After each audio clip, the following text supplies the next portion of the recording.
Speak confidently anywhere. Have you ever walked into a room, opened your mouth to speak, and suddenly your confidence packed its bags and left you standing there alone? Because if you have good news, you're not broken, you're human. And today I'm going to show you how to speak so confidently you command any room, any stage, any group, anywhere in the world. Confidence doesn't start when you open your mouth. It starts long before the first word is spoken. People often think speaking confidently is all about having the perfect vocabulary, the strongest voice, or the smartest ideas. But the truth is far simpler and far more powerful. Your energy walks into the room before you do. The moment you enter a space, before anyone hears what you have to say, they're already forming an impression based on how you carry yourself. And that impression becomes the foundation on which your confidence is built.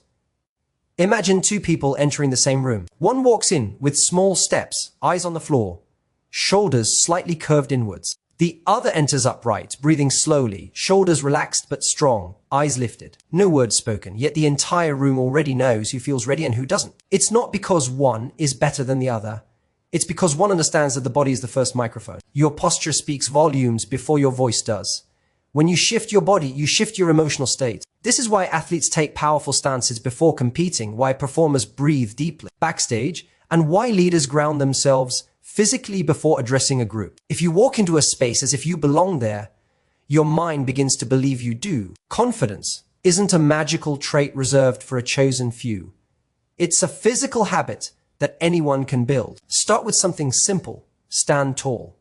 Feel your feet firmly planted. Uncurl your spine. Relax your jaw. Pull your shoulders slightly back, not stiff, just open.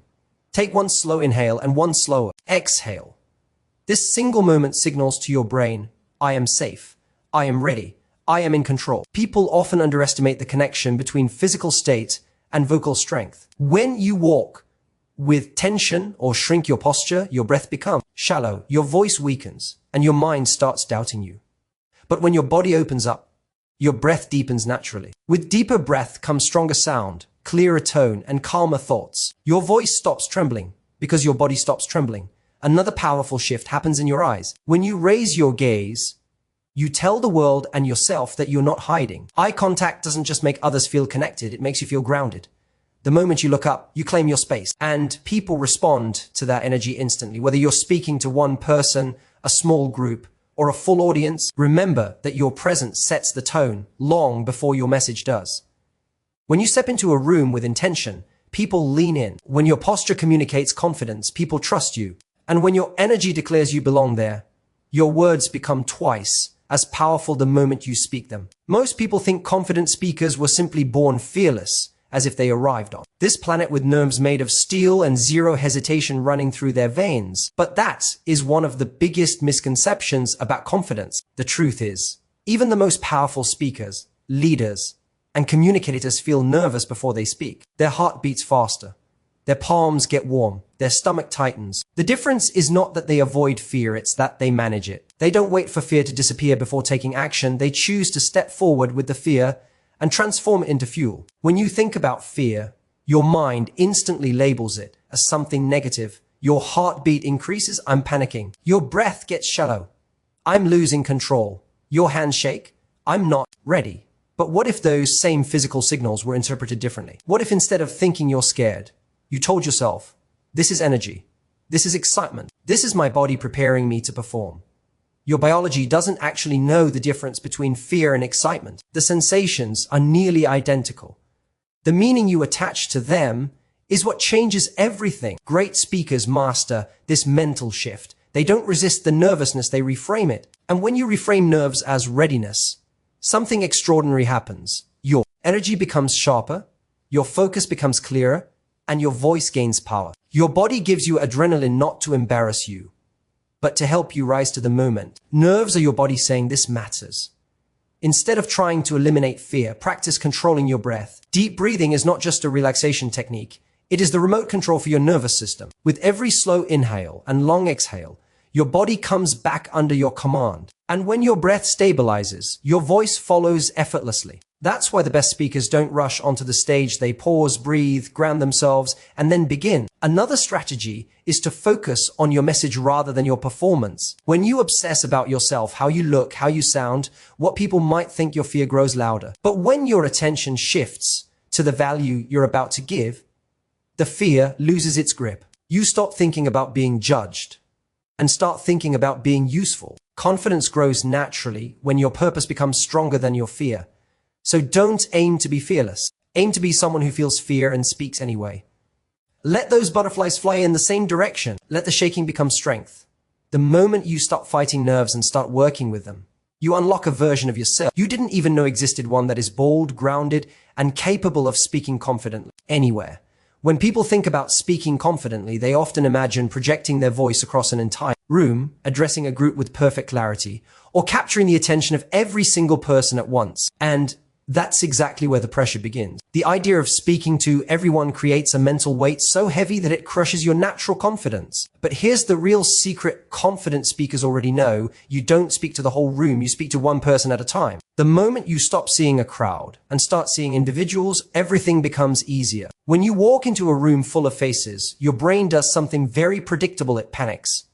It sees a group as a threat. Too many eyes, too many judgments, too much possibility for mistakes. That's why your mind goes blank, your mouth dries, and you suddenly forget every smart thing you plan to say. But the moment you mentally reduce that crowd to one human being, the pressure drops instantly. You've spoken to one person thousands of times in your life. You know how to do that. It's familiar. It's safe. Confidence grows from connection, not from performance. If you look at an audience and treat them like a single entity, you lose the human element. But if you focus your energy on one person, a face that seems engaged, curious, or simply attentive, you create a bridge. You make eye contact with them.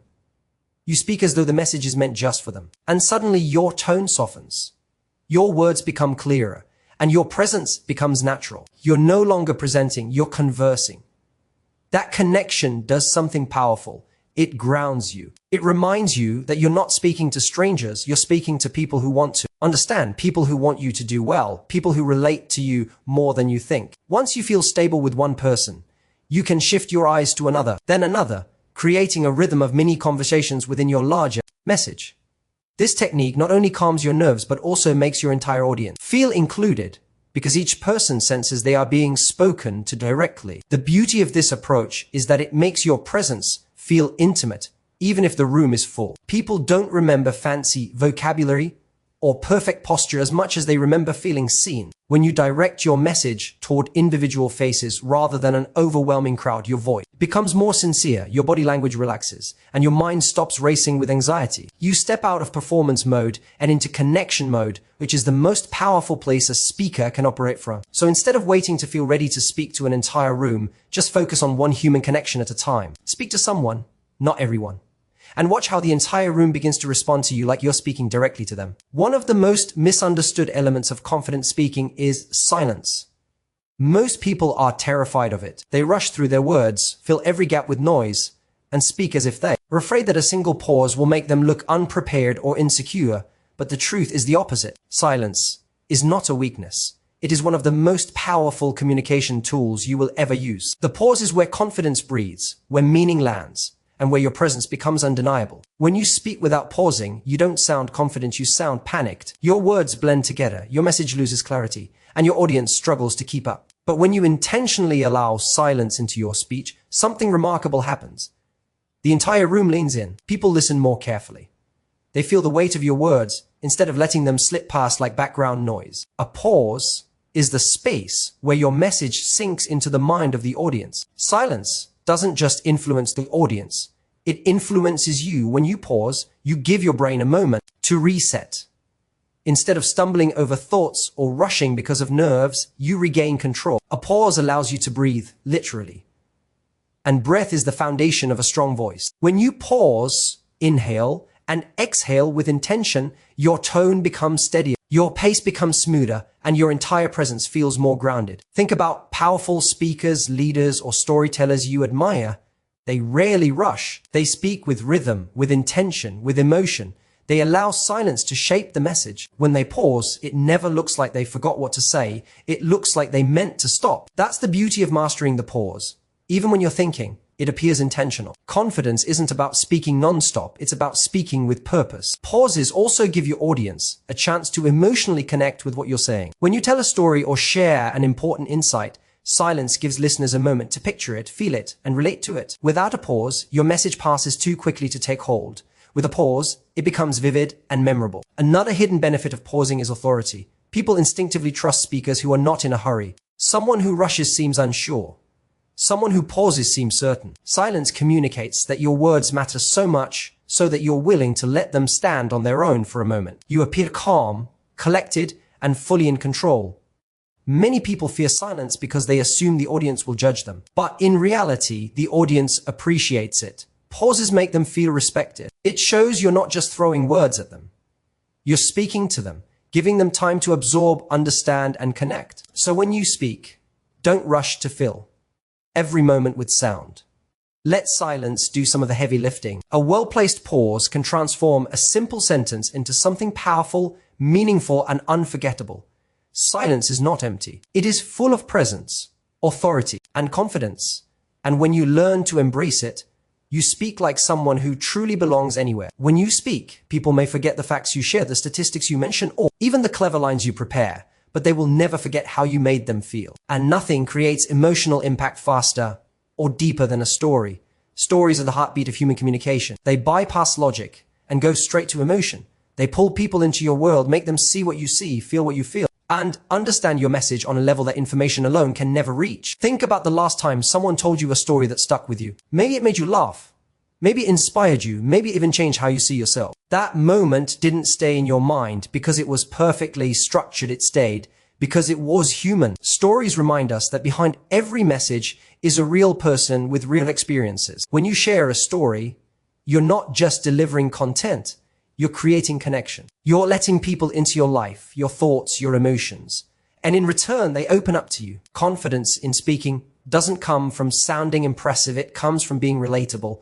A story does exactly that. Even a simple moment from your life can draw people in more effectively than a long explanation. You don't need an extraordinary experience to tell a powerful story. You only need honesty, detail, and emotion. Describe what you saw, what you felt, what you thought. Give your audience a picture, not just a point. The more vivid the image, the more deeply your message lands.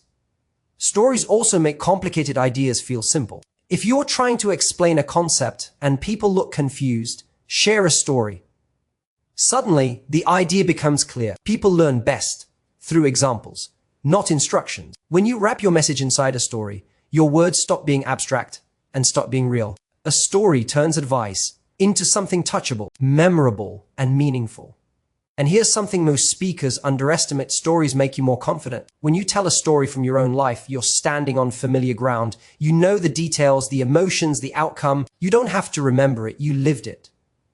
That comfort removes pressure and helps your voice flow naturally. Your tone becomes more expressive, your pacing becomes more engaging, and your presence becomes more authentic. You stop performing and start sharing. Stories also build credibility without you ever needing to brag. If you tell people you're strong, they might doubt you. But if you tell a story about a moment that tested your strength, they feel it for themselves. Stories allow people to experience your message instead of just hearing it. When you speak, don't aim to impress, aim to connect. Facts inform, but stories transform. And when people are emotionally moved by your story, they will remember your message long after your words have finished. People often look at confident speakers and think, wow, they're just naturally gifted. But what they don't see is the hours, the repetitions, the practice sessions, and the unseen effort behind that confidence. Speaking confidently is not an accident, and it's definitely not a talent that only a chosen few are born with. It is a skill one that is crafted, shaped, and strengthened through practice. You don't rise to the level of your expectations, you fall to the level of your preparation. And that preparation is the secret weapon that separates a shaky voice from a powerful one. Most people think practicing means reading your speech in your head a few times, maybe rehearsing once in front of a mirror, and then hoping everything magically works out. But confidence doesn't grow from silent rehearsals. It grows from out loud practice. The moment you speak your words out loud, you hear your tone, you feel your pacing, you notice where you stumble,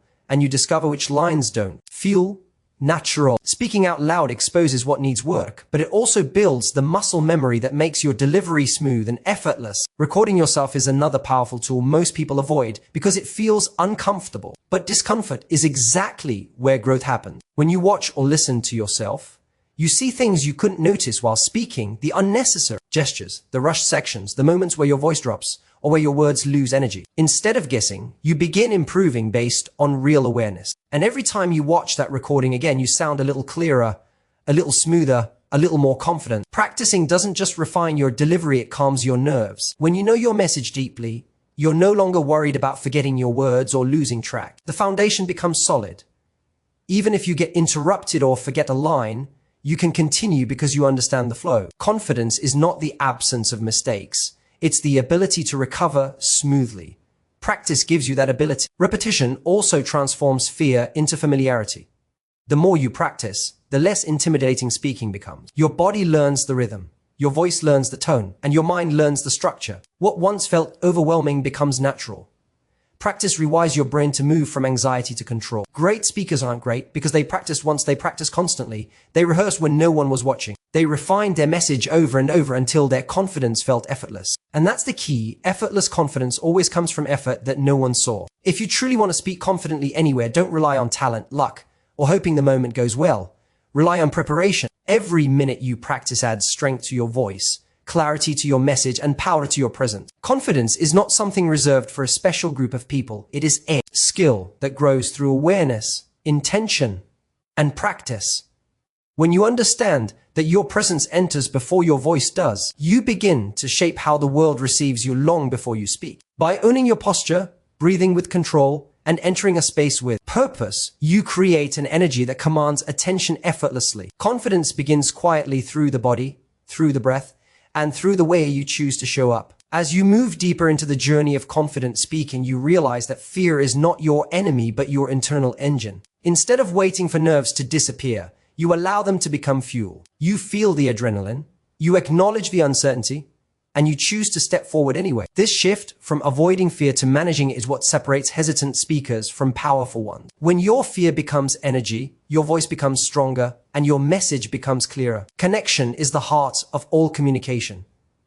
You don't speak to a room, you speak to individuals within that room. When you look into one pair of eyes and talk with sincerity, the entire audience feels spoken to. Add to that the courage to pause, to breathe, and to let silence shape your message, and suddenly your words carry a depth that people cannot ignore. Confidence is not loudness, it is precision, presence, and emotional impact. And above all, confidence is built through consistent effort. Every time you practice out loud, refine your stories, review your recordings, or adjust your delivery, you're strengthening a skill that will serve you everywhere: interviews, meetings, relationships, presentations, and life itself. Confidence is not a moment, it is a habit. And when you master it, you don't just speak confidently anywhere, you live confidently everywhere. Thank you so much for staying with me through this powerful message. I appreciate your time, your attention, and your willingness to grow into a more confident version of yourself. If this speech inspired you, motivated you, or helped you understand communication in a new way, then my purpose is fulfilled. Don't forget to like, share, and subscribe for more life-changing content. Your support means everything, and it helps this message reach more people who need it. Until the next video, stay confident, stay bold, and keep speaking your truth. Thank you, and goodbye for now.